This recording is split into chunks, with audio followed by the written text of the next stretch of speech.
Tutti ne parlano per il suo nuovo design, col suo look un po' più moderno rispetto alla versione precedente, ma il MicroKorg 2 è uno strumento completamente ridisegnato sia in termini estetici e funzionali, sia per quanto riguarda il motore di sintesi interno, che è completamente nuovo. Ma sarà riuscita Korg a superare una leggenda come il MicroKorg di prima generazione? Beh, lo scopriamo in questo video. In questa nuova versione Korg ha mantenuto la vecchia filosofia dello strumento, che è quella di un suono potente comunque racchiuso in uno strumento estremamente portatile. Abbiamo infatti una scocca in plastica molto solida, lo strumento pesa più o meno 2 kg, quindi possiamo veramente portarcelo dappertutto. La prima cosa che noterete è lo schermo a colori che va a sostituire in toto il codice da decifrare che era presente nella vecchia versione di MicroKorg e che rende tutto essenzialmente molto più semplice, in quanto abbiamo un feedback visivo di quello che succede. Ad esempio, vedremo anche attraverso l'oscilloscopio l'onda cambiare, per esempio in questo modo. Io vedo esattamente quello che succede, nonché posso vedere più facilmente anche le curve ADSR che sto costruendo. Ad esempio in questo modo adesso sto agendo sull'ADSR dell'amplificatore, quindi l'inviluppo dell'amplificatore.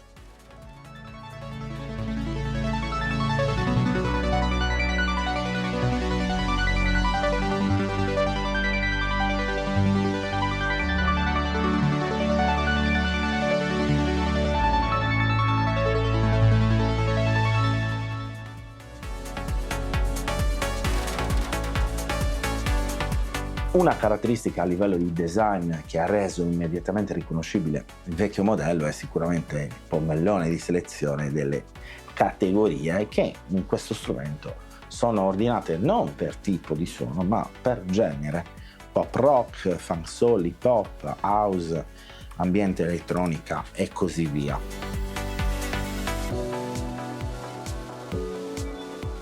A partire dalla sinistra abbiamo, oltre al volume di uscita dello strumento e del microfono, abbiamo i controlli dedicati all'arpeggiatore con tanto di possibilità di tap tempo, cosa che trovo assolutamente comoda, il tasto di attivazione e disattivazione dell'arpeggiatore, i pulsanti per il cambio di ottava, quindi il traspositore d'ottava. Abbiamo parlato già del pommellone, poco sotto abbiamo la selezione dei preset che sono relativi alla categoria di genere, quindi per ogni categoria di genere abbiamo appunto 8 preset e 4 banchi. Infatti possiamo scegliere tra il banco classico, banco moderno, banco future e banco user. Tenendo premuto invece il tasto bank accediamo alla funzione favoriti, che è totalmente naturalmente personalizzabile. La parte centrale appunto è dominata da questo schermo IPS da 2,8 pollici con i tasti funzione posti subito sotto, e nella parte centrale abbiamo anche i controlli del loop recorder. Infine, parte destra, che è la parte praticamente di controllo, abbiamo i 5 knob che controllano appunto le funzioni che vediamo a schermo. Come vedete sono anche di colore diverso, no? Per ogni knob c'è il colore corrispondente e poco sotto abbiamo i tasti di accesso all'editing, dove possiamo scegliere il tipo di oscillatore, mixare appunto i 3 oscillatori o selezionare il tipo di filtro, gestire gli inviluppi di amplificatore e filtro, oppure impostare l'ILFO e decidere anche tutta quella che riguarda la matrice interna dello strumento. Quindi posso far pilotare ad esempio la modulazione, l'apertura del filtro e così via. E infine abbiamo le impostazioni relative a arpeggiatore A e B, in quanto lo strumento è dotato di 2 arpeggiatori, e le impostazioni globali. Poco sotto abbiamo i controlli relativi agli effetti, quindi modulazione, delay, riverbero e equalizzatore finale, che possono essere attivati semplicemente attraverso la combinazione del tasto on e poi la pressione del tasto corrispondente.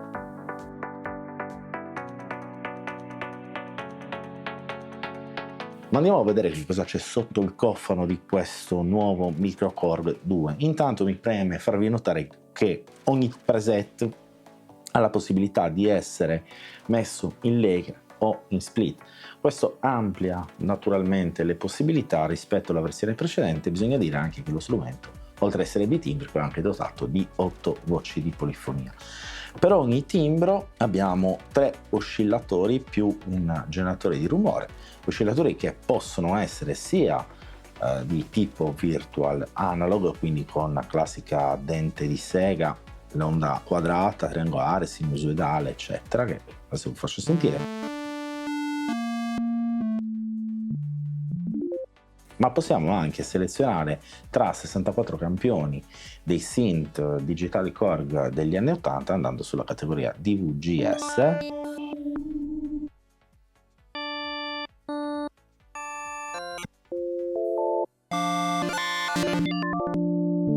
Possiamo anche selezionare un tipo di oscillatore definito one shot, che è molto utile per quanto riguarda i campioni appunto percussivi.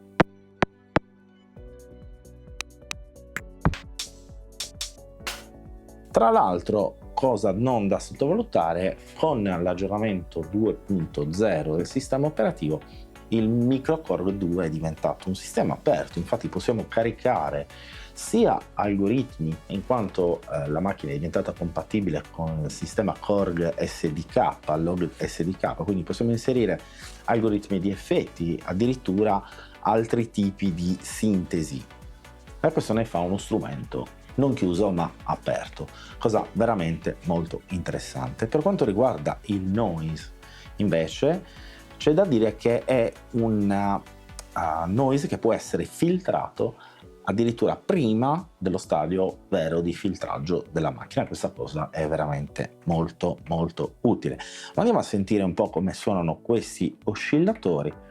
Allora, selezioniamo come primo un'onda a dente di sega, la detuniamo leggermente, così, magari chiudo anche il filtro leggermente.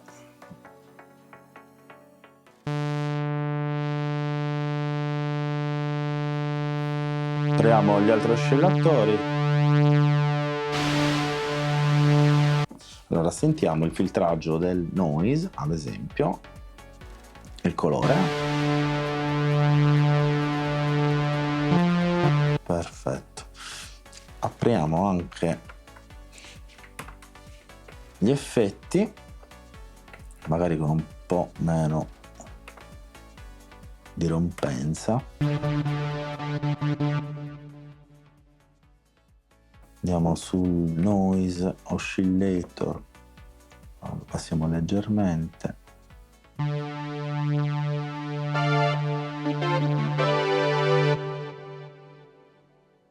Una volta che gli oscillatori sono stati selezionati, possiamo andare al mixer e deciderne il livello per ognuno.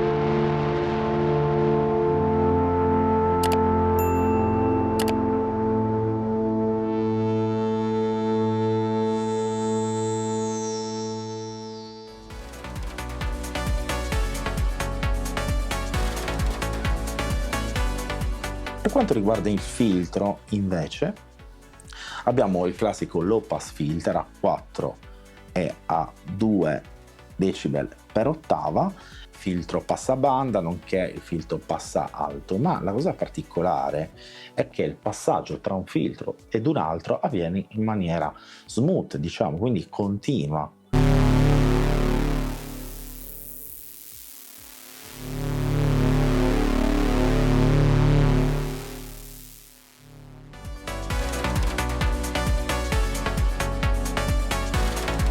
Quindi una volta definito il nostro sistema di filtraggio, quindi scelto il filtro, cutoff, risonanza, drive, tutto quello che è contenuto all'interno di questa pagina, possiamo scolpire come il suono poi si evolve nel tempo attraverso gli generatori di inviluppo, quindi i classici ADSR. E qui ci viene stracomodo il display, perché io posso disegnare quello che sto facendo, quindi questo mi crea chiaramente una comodità, insomma, visiva immediata, nonché è utile anche per coloro che non sono esperti di sintesi per capire effettivamente che cosa succede. Adesso abbiamo disegnato la curva dell'amplificatore, quindi con un attacco semilento, un po' di rilascio.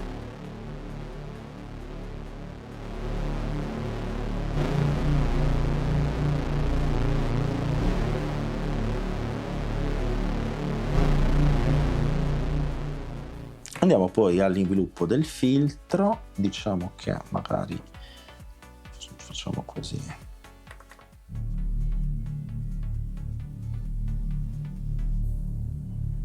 Ok.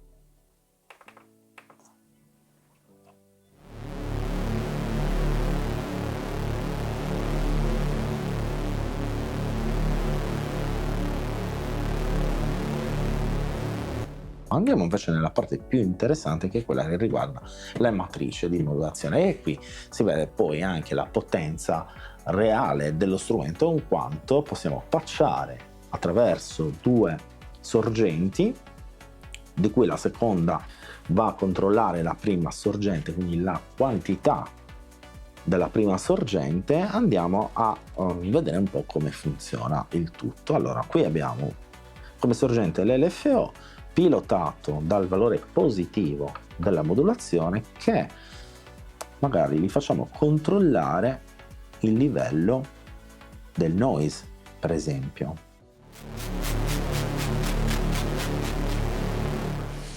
Quindi abbiamo visto come è possibile pilotare praticamente qualunque cosa, perché vedete le destinazioni sono veramente tantissime. Adesso per esempio mettiamo il cutoff, connessione ok, e quindi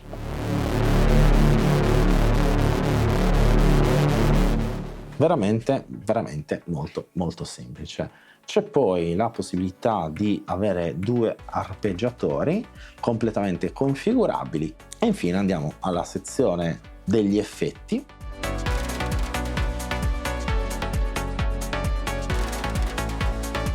Possono essere attivati tasto on e pressione appunto del tasto che descrive l'effetto che vogliamo attivare.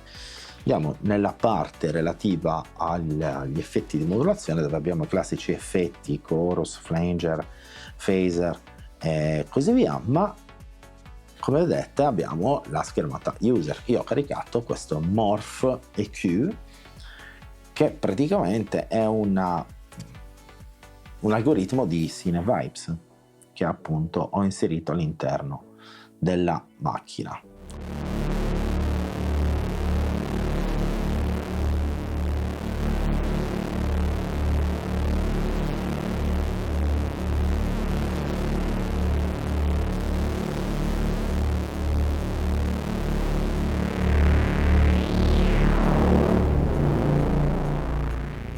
Per quanto riguarda poi il vocoder, sappiate questo, che il microKORG non ha solamente un vocoder normale, ma ha tre funzioni distinte di vocoder. La prima è il classico vocoder stile Daft Punk, per capirci. Abbiamo poi l'Art-Tune e abbiamo poi anche l'Harmonizer, che ci permette appunto di armonizzare attraverso quello che suoniamo all'interno dello strumento la nostra voce. Per quanto riguarda il Loop Recorder, sappiate che non è un sequencer completo come può essere ad esempio quello di Nautilus o di Kronos, ma è un sistema un po' più come dire, semplice per insomma salvarci anche per esempio delle idee, oppure creare una base, suonarci sopra, ma con l'aggiornamento 2.0 è diventato anch'esso uno strumento di produzione veramente molto divertente. Attraverso la modalità slice, ad esempio, è possibile dividere quello che abbiamo registrato nei tasti della tastiera, insomma, e remixarli in una maniera differente, veramente molto stimolante e molto divertente.